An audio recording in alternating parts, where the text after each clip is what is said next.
కథ ఓ సైనికుడి కథ. రచన డాక్టర్ గెద్దాడ కస్తూరి ప్రసాద్. కలం పేరు రాధిక.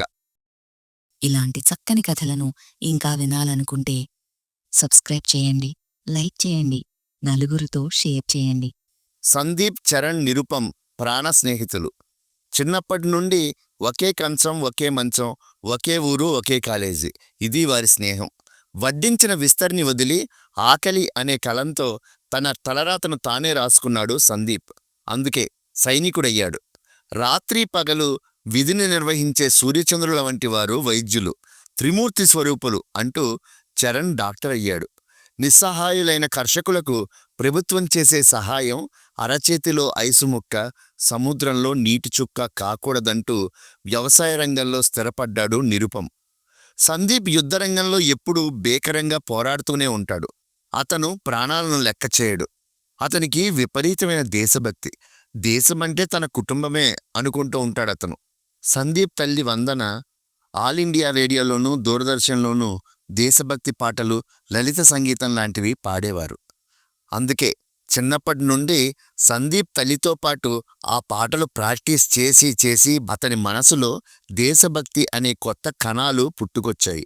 దానితో అప్పుడే తాను మిలిటరీలో చేరాలని నిర్ణయించుకున్నాడు. అతని నిర్ణయాన్ని ఎవరూ కాదనలేదు. అదేదో కలెక్టర్నవుతాను అని సందీప్ అన్నట్లు ఆ మాటలు విని మురిసిపోయారందరూ. తాను కలగన్నట్టే చదువు అయిపోగానే సందీప్ మిలిటరీలో చేరాడు. ఆ సమయంలో కన్నతల్లి మనసు కాస్త కలుక్కుమన్నా తమాయించుకుంది. సందీప్కి పెళ్లి చేయాలంటే ఏ తల్లిదండ్రులు తమ కూతుళ్లను సందీప్కిచ్చి పెళ్లి చేయడానికి ఒప్పుకోలేదు. ప్రతిసారి సెలవు దొరికినప్పుడల్లా తల్లిదండ్రుల దగ్గరకు రావడం, కుటుంబ సభ్యులతో గడపడం, స్నేహితులను కలవడం చేస్తాడు సందీప్. తన సొంత ఊరిలో ఉన్న మనసంతా దేశ సరిహద్దుల దగ్గరే ఉంటుంది. అదే అతని సొంత ఇల్లులాగా, తను పుట్టిన ఇల్లు గెస్ట్ హౌస్ లాగా ఫీల్ అవుతూ ఉంటాడతను. తన స్నేహితులతో కలిసినప్పుడు, చరణ్, నీవు రోగి శరీరంలోనున్న జబ్బులను చంపుతావు.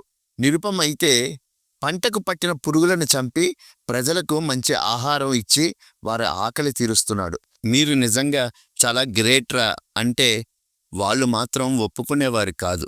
ఎందుకంటే ఎవరైనా సరే ప్రాణాలకి గ్యారంటీ లేదు, చనిపోతావు అని తెలిసి కూడా ఆ పని చేస్తారా? మా వల్ల అయితే కాదు. అది కేవలం ఒక సైనికుడి వల్లే అవుతుంది. అందుకే సైనికుడే గొప్పరా అంటూ ఉండేవారు స్నేహితులు. ఏమిటో ఈ యుద్ధాలు! ఏ చరిత్ర తిరగేసినా యుద్ధాలు, యుద్ధాలు, యుద్ధాలు. ఎంతోమంది చనిపోవడం. జీవితం శాశ్వతం కాదని తెలిసి మనిషికి ఈ స్థలాల మీద, ధనం మీద ఎందుకింత వ్యామోహమో. యుద్ధం చేసి ఆక్రమించిన ఇతర దేశపు భూమిలో తనను సమాధి చెయ్యరు. ఆ సమాధి ఊరవతల 7 అడుగుల నేలలోనే కదా అని ఎంతో ఉద్వేగంగా అంటాడు. సందీప్ ఇంటికొచ్చినప్పుడల్లా హాస్టల్లో ఉన్న తన కొడుకు ఎలా ఉన్నాడోనని తల్లిదండ్రులు బాధపడినట్లు భారత సరిహద్దుల్లోని తన తోటి జవాన్ల కొరకు ఆలోచిస్తూ ఉంటాడు. తనకున్న సెలవు అయిపోతే ఇంక అక్కడే ఉండాలని బాధపడడు. తన స్వంత ఇంటికి వెళ్ళిపోతున్నట్లు సంబరపడిపోతాడు. తల్లి కళ్ళల్లోనున్న కన్నీరుని అసలు చూడడు. ఎందుకంటే అవి సంకెళ్ళవుతాయని అతని భయం. మొత్తానికి సందీప్కి ఊర్మిళతో పెళ్ళయింది. ఊర్మిళ మేడలు, మిద్దెలు, గద్దెలు, గౌరవాలు ఆశించలేదు. దేశం మనకు ఏమి ఇచ్చింది అనే కంటే మనం మనిషిగా పుట్టిన దేశానికి ఏదో ఒకటి ఇవ్వాలి అని ఆలోచిస్తుంది. అందుకే సందీప్ని పెళ్లి చేసుకుంది. ఆమె ముందే తన పసుపు కుంకుమలను దేశానికి తాకట్టు పెట్టేసింది. భర్త ఎంతకాలం బ్రతుకుతాడో తెలియదు. అతను రిటైర్ అయ్యే వరకు ఆ తాళి ఆమె మెడలో ఉంటే అదృష్టవంతురాలు, లేదంటే వీరజవాను బాలినవుతాను అనుకునేది. నా పిచ్చిగాని మిలిటరీ వాళ్ళే చనిపోతారా? ఇక్కడ వాళ్ళు ఎంతమంది ఎన్ని విధాలుగా జబ్బు చేసి మరీ చనిపోవట్లేదు, యాక్సిడెంట్ అయ్యో చనిపోవడం లేదు అని తనకు తానే కౌన్సిలింగ్ ఇచ్చుకునేది ఊర్మిళ. ఈ నేపథ్యంలో యాదృచ్ఛికంగా 3 స్నేహితుల భార్యలు గర్భం ధరించారు. అందరూ చాలా సంతోషించారు. ఊర్మిళ సీమంతానికి సందీప్ వచ్చాడు. అతనిని మిలిటరీ డ్రెస్లోనే తనను దీవించాలని, అది తనకు గర్వకారణం అని ఊర్మిళ కోరింది. అలాగే చేశాడు సందీప్. ఆ కాబోయే తండ్రి మనసులో 90% సంతోషం, 10% ఏదో తెలియని భయం. ఒకవేళ తాను యుద్ధంలో చనిపోతే వద్దు వద్దు, ఆ ఆలోచనే వద్దు అంటూ ఫిరంగి మోతల్లా వినిపిస్తున్నాయి. ఏమిటో దేవుడికి వేల సంవత్సరాల క్రితం జరిగిన కురుక్షేత్రం కలియుగంలో ఈ ప్రజలకు చూపించాలని బుద్ధి పుట్టిందేమో. అందుకే ఈ మారణ హోమాలు. అప్పుడు బాణాలు, పద్మం వ్యూహాలు, అస్త్రాలు లాంటివి. ఇప్పుడు బాంబులు, అణుబాంబులు వగైరా. ప్రాణాలు తీయడానికి పైలోకంలో యమధర్మరాజు ఒక్కడే, కానీ భూలోకంలో అతని అనుచరులు చాలామంది ఉన్నారు. ఇది స్థలాల గురించి, మతాల గురించి అత్యాశ. మామూలుగా మనిషిని చంపితే నేరం, అదే యుద్ధంలో చంపితే చనిపోయిన వారిది వీరమరణం. ఏది ఏమైనా యుద్ధం అంటే ఎంతో మంది ప్రాణాల బలి, రక్తపుటేరుల దారి, బంధువుల బాధల నీరు లేని ఎడారి. దేశ సరిహద్దుల్లో కాశ్మీర్ దగ్గర పహారా కాస్తుంటే ఆ ప్రకృతి ఆహ్లాదంగా అనిపించేదతనికి. కానీ అంత అందమైన ప్రకృతి వెనకాల ఏ మృత్యువు ఏ నిమిషం దాడి చేస్తుందో ఎవ్వరికీ తెలీదు. రాళ్లపై నడక, గుడారంలో నేలపై పడక, దాహం తీరక ఎండిన గొంతు, చాలీ చాలని తిండి. ఇదే అతని బ్రతుకు బండి. చావు దగ్గరకొస్తున్న సమయం, నిరంతరం ప్రాణభయం. ఇవన్నీ సందీప్ దృష్టిలో గడ్డిపరకలు, చెదిరే కలలు. కుటుంబ సభ్యులు ఉండరు, ఫంక్షన్లు, పార్టీలు ఉండవు. ఉండేదల్లా ఒకటే, ఫిరంగి మోతలు. తన బిడ్డ భూమి మీదకొచ్చేటప్పటికి అతని దగ్గరికి వెళ్ళాలని ఎంతో ఆశగా ఎదురుచూస్తున్నాడు సందీప్. ప్రసవం సమయం అవడంతో ముగ్గురి స్నేహితుల భార్యలను ఒకేసారి హాస్పిటల్లో అడ్మిట్ చేశారు. ఈలోపుగా పొరుగు దేశ శత్రువులు మన దేశంపై దండెత్తడంతో తనకు నోరు తెరవమని అడిగిన యశోదకు శ్రీకృష్ణుని విశ్వరూపం అంతా కనబడినట్లు ఇప్పుడు సందీప్కి భారతదేశ ప్రజలు బాధ్యత తప్ప ఇంకేమీ కనబడలేదు. శత్రువులతో భీకర పోరాటం జరిగింది. శత్రువుల తోటాలతో అతని శరీరంలోని అవయవాలు మొక్కలయ్యాయి. దేశభక్తి అనే వజ్రపు తొనకల్లా చెల్లాచెదురయ్యాయి.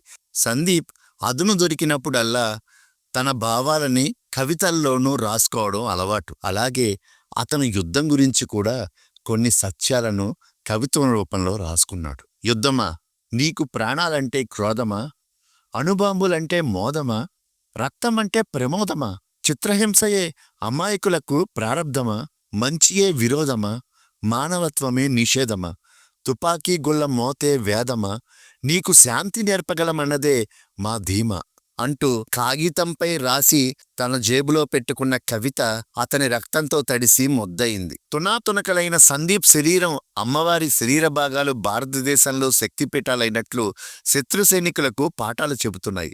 కొట్టుమిట్టాడుతున్న సందీప్ గుండె మౌనంగానే శత్రువుతో ఇలా చెప్తోంది, నీది కాని దానికి ఆశిస్తే నాశనమైపోతావు. మేము నీ జోలికి రాలేదు, మీరే మా జోలికి వచ్చి ప్రశాంతంగా ఉన్న నీటిలో రాయిని విసిరారు.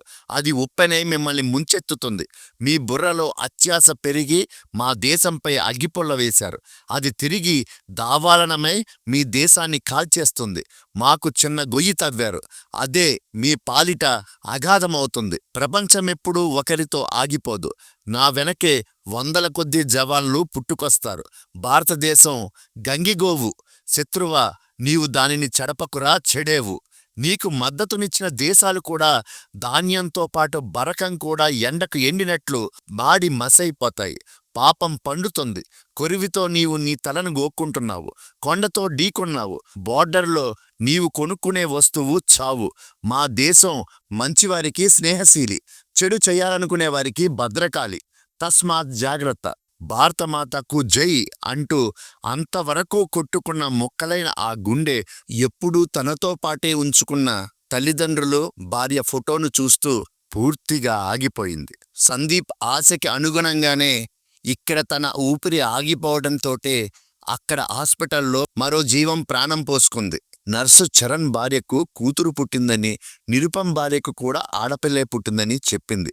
చివరగా ఊర్మిళ గారికి సైనికుడు పుట్టాడు అని చెప్పింది. అప్పుడే పుట్టిన పసికందుని తన చేతుల్లోకి తీసుకుని మురిసిపోతున్న ఊర్మిళకి తన భర్త యుద్ధంలో చనిపోయాడని తెలిసి గుండె పగిలినంత పనయింది. ఉబికి వస్తున్న దుఃఖాన్ని ఆపుకుంటూనే దేశానికి మరో వీరుణ్ణి అందించడానికి సిద్ధపడింది ఆమె.